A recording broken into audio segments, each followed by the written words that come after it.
এক গোষ্ঠীর রাজনীতি, এক গোষ্ঠীর রাষ্ট্র সবার জীবন অধিকার স্বাধীনতা অস্বীকার করে রাষ্ট্রকে এক ধর্মের এক জাতির নামে, এক গোত্রের এক ভাষাভাষীর নামে করে বর্ডার দিয়ে মানবতাকে খণ্ডিত করা, পরস্পরের শত্রুতা করা, এইভাবে যুদ্ধবিগ্রহ লাগিয়ে রাখা, খুন দরিদ্রতা পাশবতা কায়েম করা, এগুলোকে রাজনীতির নামে দুর্নীতিকে চালিয়ে দেওয়া, এগুলো মানে সব অপরাধের মূল অপরাধ। মানুষ অমানুষ হওয়ার, পৃথিবীতে খুন জুলুম অবিচার, ক্রাইসিস অফ লাইফ, যত কিছুই আছে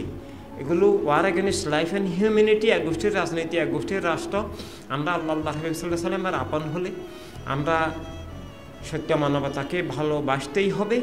এবং সত্য মানবতাকে ভালোবাসলে মিথ্যা বিচারের বিরুদ্ধে আমাদেরকে দাঁড়াতে হবে। রিয়েল ইসলাম বাঁচাতে হলে, ভুয়া ইসলাম দূর করতে হলে এবং অধর্মগ্রবাদ দূর করতে হলে, মানবিক ধর্ম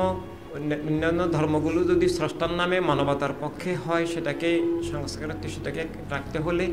এভাবে যে প্রত্যেক মানুষ তার বিশেষ আদর্শ নিয়ে স্বাধীনভাবে চলতে হলে, রুটি রুজি সবাই সমানভাবে পেতে হলে, এবং পৃথিবীতে সত্য আর জ্ঞানের মুক্ত প্রবাহ রাখতে হলে, আর রাষ্ট্রকে মানবতার কল্যাণে সব মানুষের নিরাপত্তা, ইজ্জত রক্ষার, স্বাধীনতা রক্ষার পক্ষে একটা প্রতিষ্ঠান হিসাবে রাষ্ট্রকে করতে হলে প্রণবীর দেওয়া সার্বজনীন মানবতার রাষ্ট্র, খেলাফতে ইনসানিয়াত, সার্বজনীন মানবতার, সব মানুষের প্রতিনিধিত্বশীল, সব মানুষের অধিকার স্বাধীনতার রক্ষক রাজনীতি, অর্থাৎ জীবন নীতি হিসাবে রাজনীতি, এবং